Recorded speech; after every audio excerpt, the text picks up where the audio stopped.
Assalaamu calaykum waraxmatullaahi wabarakaatuhu. Dhammaan ummadda muslimiinta ah, dhammaan meel walba ee caalamka ka joogaan, waxaan leeyahay jimco wanaagsan. Allahayow jimcahan jimcihiisa kale nabad iyo bashbash iyo barwaaqo nagu gaarsii. Aamiin. Ku soo dhawow xigmaddii 15aad oo aad wada sugayseen dhammaan asxaabteyda ku xiran YouTube-kayga. Mahadsanidin. haddii aad wanaag jeceshahay, marka hore adiga samay wanaag. Mar weliba naftaada ka reeb waxa xun. Waa haddii aad doonayso inaad farxdo ama aad farxad dareento.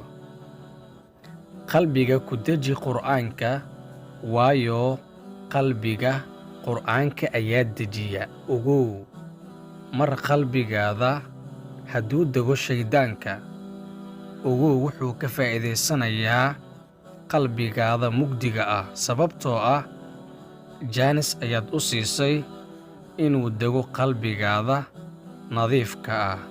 Allahayow naga dhig kuwii qalbiyadooda wanaagsan. Aamiin ya Allah. 3 lama huraan u ah farxadda.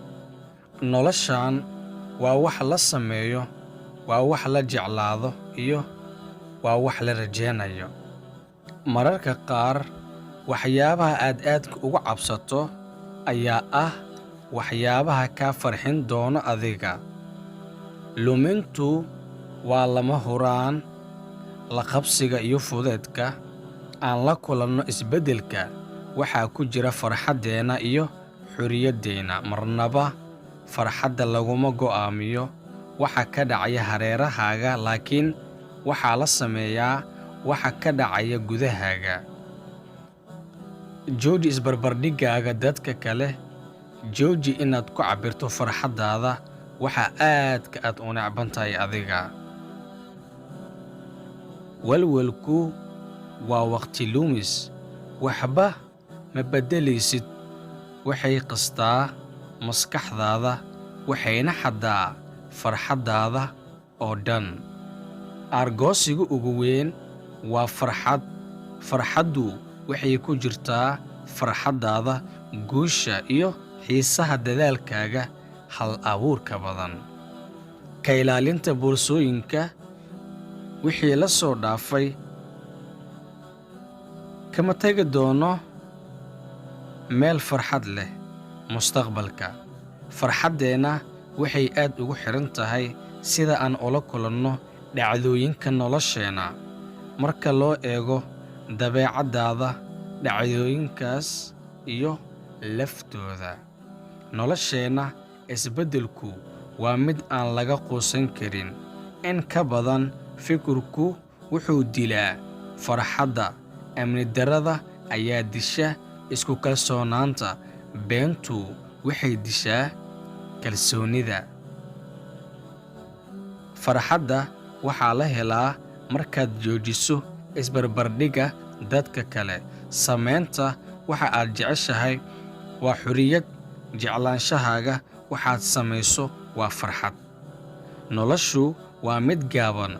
Si aad waqti ula qaadato dadka kaa nuugay dhammaan farxaddaada oo dhan. Riyooyinku waa hab aan nafteena ugu sheegno inaan weli awoodno inaan farxaddeena ku soo kordhino nolosheenna. Weligaa ha joojin riyada.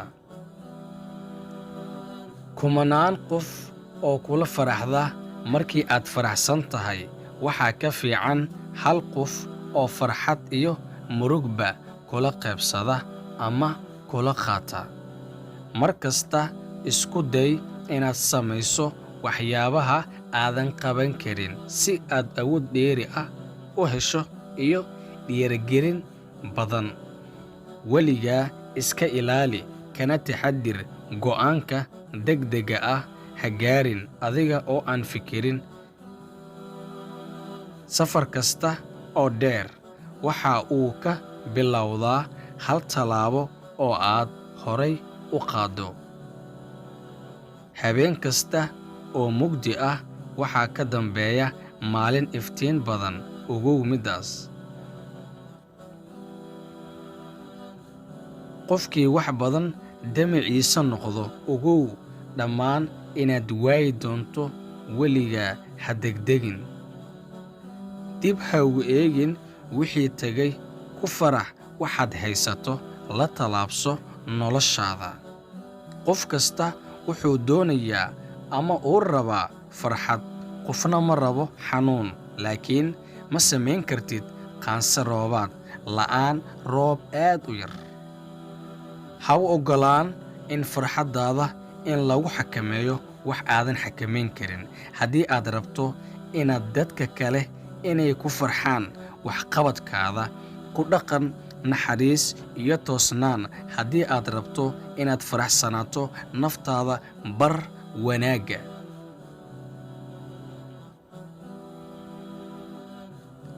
Farxaddu waa doorasho. Haa, arrimaha nolosha way adkeeyaan, laakiin dhammaadka maalinta waxaa xakamaysa farxaddaada oo dhan. Mararka qaarkood walaaleynta ayaa xitaa ka fiican inaad noqoto geesi weyn. Hadiyaddii ugu weynaa ee waalidkay i siiyey waxay ahaayeen walaalahay aan aad ku jeclahay. Walaal waa saaxiibka dabeecadda la siiyey. Walaal ayaa wadaaga xusuusta carruurnimada iyo riyooyinka koray. Ogow, walaalnimada waa farxad.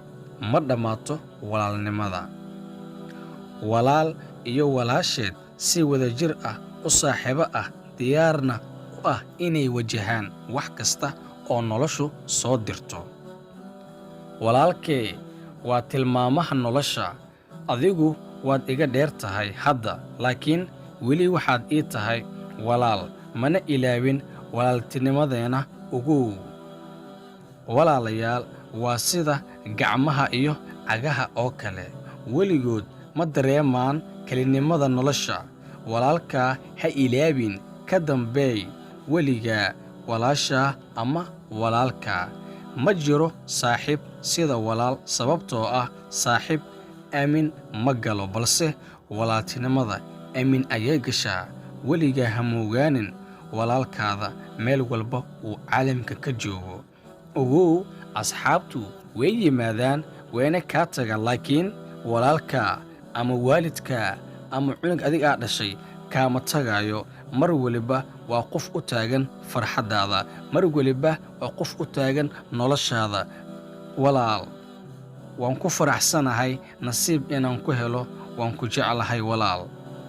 Marka walaalkaaga kula jiro, ka baqi maysid cadowgaada, sababtoo ah walaalka waa xoogga oo dhan oo aad adiga ku tiirsan tahay. Ogow, haddii aad dumar tahay iyo haddii aad nin aad tahayba, labaduba walaalkaaga marnaba meel cidlo ha uga tagin. Inaad walaalo weyn tahay waa inaad jeclaato walaalka xitaa haddii uusan rabin ama asiga uusan ku jecleen.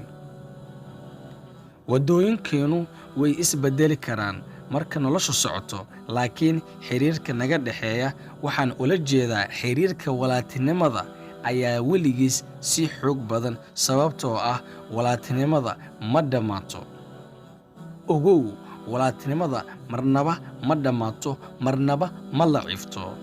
Ma jirto wax iga celin kara inaan jeclaado walaalkay ama walaashay.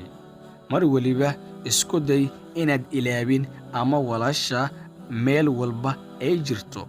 Noqo qofkii wanaajiya walaaltinimada.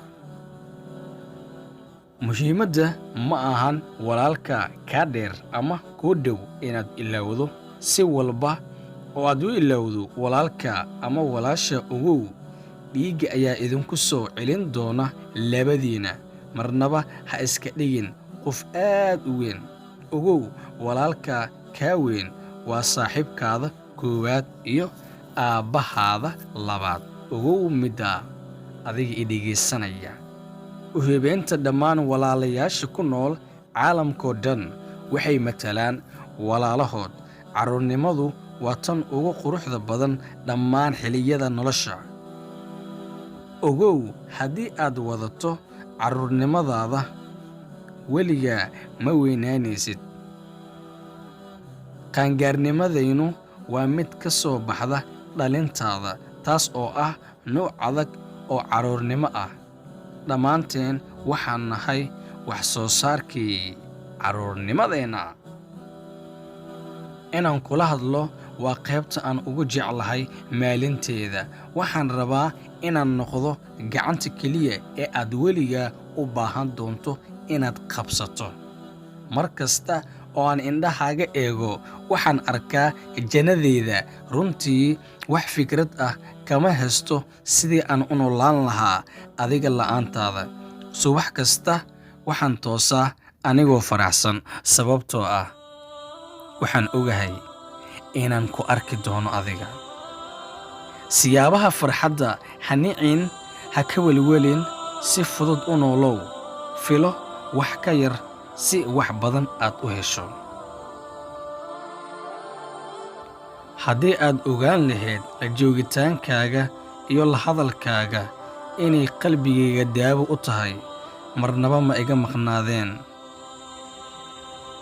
Haddii ay noloshu meel sare ku gaarsiiso, fursad sii kuwa kale si ay u gaaraan hadafkooda yaryar. Ee adna waxba ha ka dareemin, noqo qof tiirkiisa mar walba ku taagnaado. Mahadsanidin dhammaan asxaabteyda ku xiran YouTube-kayga. Waxaan idin leeyahay mahadsanidin. La soco xigmaddii 16aad insha Allah.